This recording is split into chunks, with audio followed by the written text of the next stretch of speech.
How is it going, everyone? It's Caleb here, and today it is election day here in the United States, and I figured why not do a special review for you guys, do something a little bit special since it's election day. We are going to be talking about Alex Jones's NWO Wars on the PC. Now, this game is a shoot-'em-up video game. It is heavily styled off of one of my favorite arcade games of all time, Metal Slugs.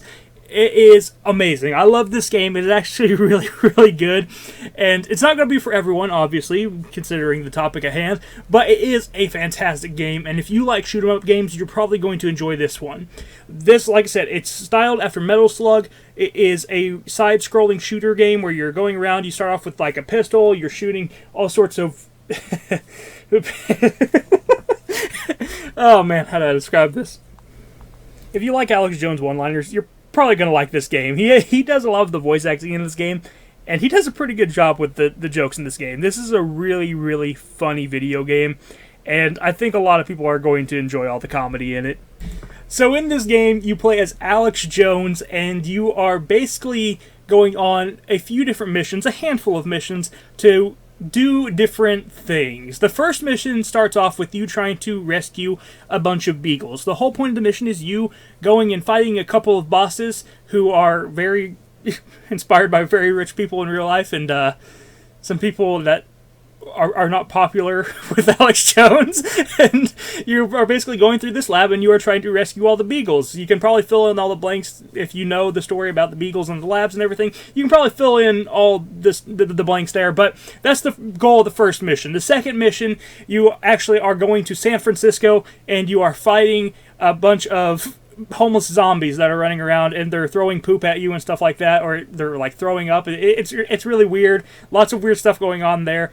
You're trying to avoid them, and you are also trying to rescue people who are basically in cyber jail. They got put in cyber jail by the Lizard Man himself. Again, I'm not going to explain all these innuendos, but you probably can guess them. You can probably guess all these references.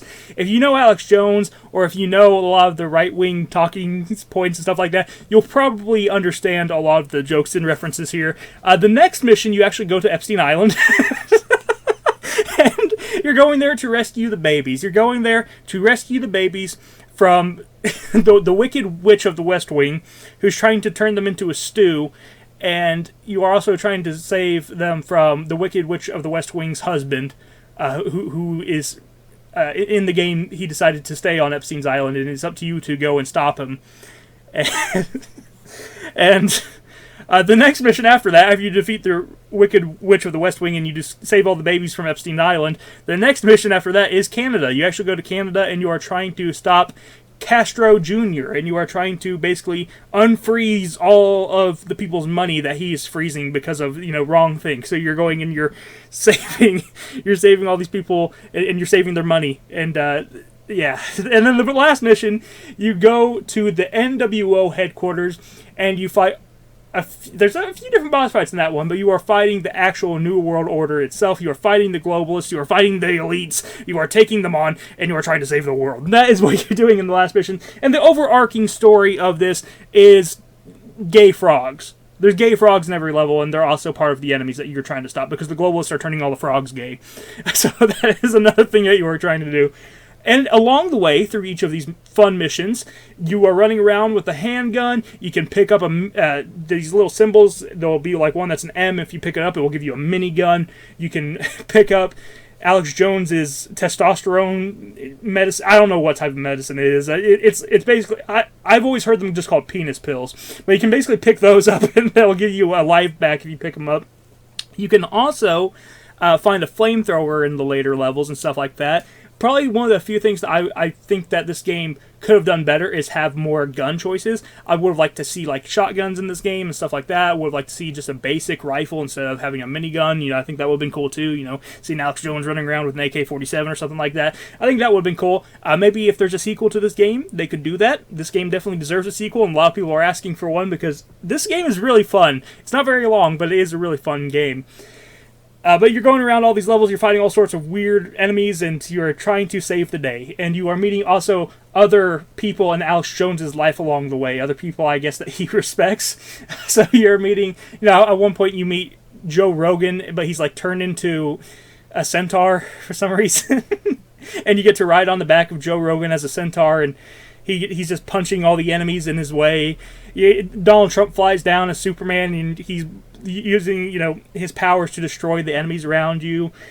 A guy that looks like Tucker Carlson pops up, and he's helping you when you're in Canada, trying to basically, get to Castro Jr. and stop him. You get to meet some characters along the way, okay?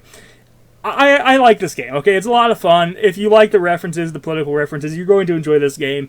And it overall is just a really fun time. It definitely is kind of a meme game, but it's a meme game that is actually good. And I think that's actually pretty cool.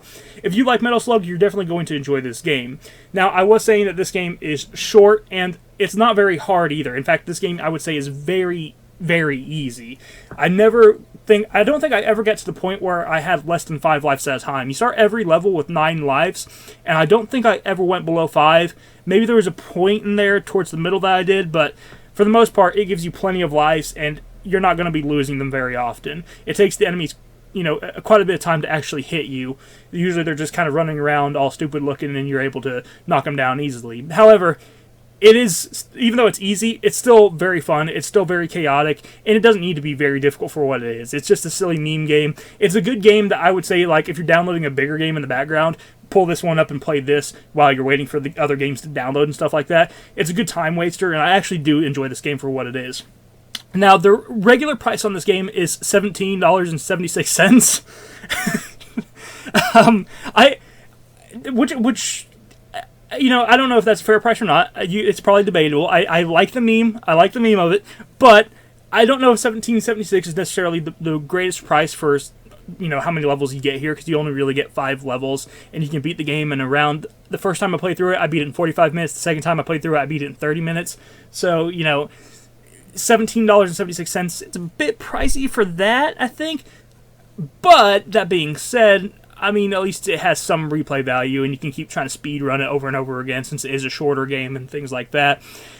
But I actually got it on sale. I got this game on sale for $4.44 instead, and for $4.44, I'm pretty happy with my purchase, and I think that is actually a great price for this game, and if you can pick it up on sale, 100% do it. I'm not sure if the $17.76 is something that the average player should do. If you are a fan of, I guess, if you want to stick it to the system, I guess, that's what I'll say. If you want to stick it to the system and kind of purchase it as kind of like a rebellion vote, as kind of like here's this, screw AAA gaming, here's money to this Alex Jones video game instead. I guess $17.76 is probably fine.